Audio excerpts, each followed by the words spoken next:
Hello বন্ধুরা, কেমন আছো তোমরা সবাই? আশা করি তোমরা সবাই খুব ভালো আছো, আমরাও খুব ভালো আছি। তো আমি রেডি হয়ে গেছি, এবার মুখটা ভালো মতো ঢেকে নিই।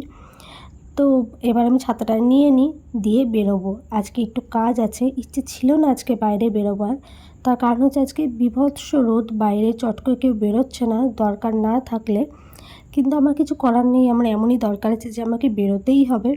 আর যাচ্ছিও অনেকটাই দূরে, তো সেখানে টোটো নিয়েও একটু প্রবলেম হয়, অনেকটা দূর তো। আর অফ সাইডে সেখানে টোটো পাওয়াও যায় না।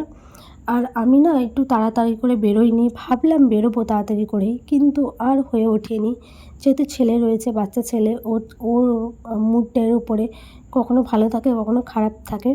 তো যাই হোক, কিছুক্ষণ দাঁড়ানোর পরই আমি টোটো পেয়ে গেছি, দিয়ে আমি যাচ্ছি যেখানে যাওয়ার। তো এই যে আমি চেপে গেছি টোটোতে। আর রাস্তাতে না আজকে খুব একটা বেশি লোকজন নেই, যে মানে ফাঁকাই রয়েছে আসলে। আহ, তো আমি এখন যেখানে যাচ্ছি সেখানে আবার খুব লোকজনের থাকে। দেখো, এখানটা হচ্ছে উত্তর ফটক, যেখানে প্রচুর লোকজন দেখা যায়, কিন্তু আজকে দেখো মানে খুবই কম, যাদের কাজ আছে তারাই বেরিয়েছে। আর এখানে দেখো, এই কুর্তিটা আমার এত ভালো লেগেছে, আমি কুর্তিটা একটু ভিডিও করছিলাম। মানে দেখতে এতটা সুন্দর লাগছিলো কুর্তিটা। আর মেয়েদের স্বভাবই বলো, যে রাস্তায় বেরোলে যদি কুর্তি টুর্তি পছন্দ হয়, সেটা আগে ফটো তুলবে, নাহলে ভিডিও করবে। আর আমি তো আমার বরকে সঙ্গে সঙ্গে ফোন করে করে জানাই যে আমার এটা ভালো লেগেছে। তো তোমাদের সাথে কথা বলতে বলতে আমার যেখানে যাওয়ার সেখানে আমি পৌঁছে গেছি। তো কাজটা হয়ে যাক, তারপর আবার ভিডিও করব। এই যে আমার কাজ হয়ে গেছে, ওখানে 2 ঘন্টার মতো সময় লেগেছিল। দিয়ে তারপর আমি আবার বেরিয়ে পড়েছি। আর এই জায়গাটা কোথায়, যারা যারা বর্ধমানে থাকো আমাকে কমেন্টের মাধ্যমে অবশ্যই জানাবে যে ওই জায়গাটা কোথায় ছিল। তো এই যে আমি টোটো পেয়ে গেছি, মানে একটু হেঁটে বাইরে বেরোতে হয়, তারপর সেখানে টোটো পাওয়া যায়। তো টোটো পেয়ে যাওয়ার পরে যে আমি আবার সেই কুর্তি দেখে তার ভিডিও করছিলাম। আর এখানটাতে দেখো, এটা হচ্ছে বর্ধমান থানা, বর্ধমান যেটা জেলা সদর, যেটা থানা সেটা এইটা। তো আমি একটু ভিডিওটা করলাম থানার।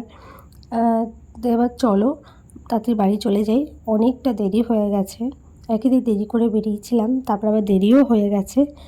আর এই দেখো এখানে আমার অবস্থা, মানে আমার বিচ্ছিরি অবস্থা হয়ে গেছে। আমার এতটা কষ্ট হচ্ছিল আসলে। আমার এখন বাইরে বেরোনো আমার দরকার না ছাড়া তো বেরোই না বাইরে। আর বাইরে বেরোলেও টুবাই থাকে, ওই নিয়ে যায়। আর এই দেখো আমি বাড়িতে চলে এসেছি, আর আমার অবস্থা কী।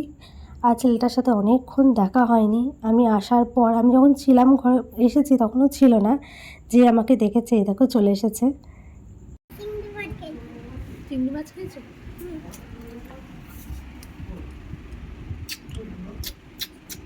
তারপর না আমি আর ব্লগ করতে পারিনি, খুব ক্লান্ত ছিলাম, ঘুমিয়ে পড়েছিলাম। আর এটা সন্ধেবেলায় ছেলে বলল যে মা আমি একটু চাউমিন খাবো। আমি বললাম ঠিক আছে, আমি তোমার জন্য চাউমিন বানিয়ে দিচ্ছি।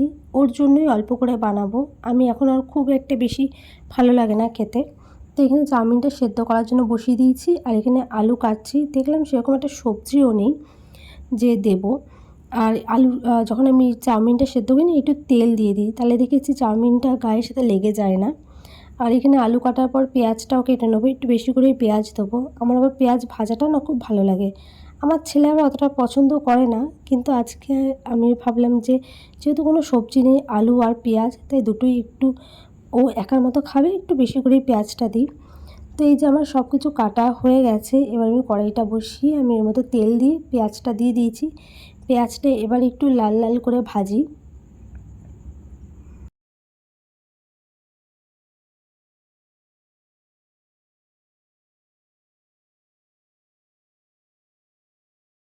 পেঁয়াজটা ভাজা হয়ে গেছে, দিয়ে এর মধ্যে এই যে ওর ও যেইটুকু খাবে সেটুকু পরিমাণে আলুটা কেটে নিয়েছিলাম। তো এই যে সেই আলুটাও দিয়ে দিয়েছি। এবার আলুটা দিয়ে একটু ভালো মতো ভেজে নিই, আলুটা যাতে একটু নরম হয়ে যায়। যেহেতু চাউমিনটা সেদ্ধ করা, তাই আলুটা একটু বেশিক্ষণ ভাজতে হবে। তো আলু ভাজা হয়ে গেছে, এবার আমি এই যে ডিমটা দিয়ে দিচ্ছি। একটা ডিমই দিলাম, যেহেতু চাউমিনটাও অল্প রয়েছে, আর ও একার মতো যেহেতু খাবে। তো এই যে আমার ডিম দেওয়া হয়ে গেছে, এবার চাউমিনটা দিয়ে দেবো। তো এই যে আমার চাউমিন করা হয়ে গেছে, তো চলো এবার ছেলেকে খেতে দিয়ে দিই। তো ব্লগটা এখানে শেষ করছি।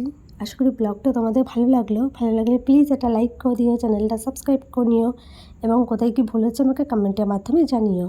বাই।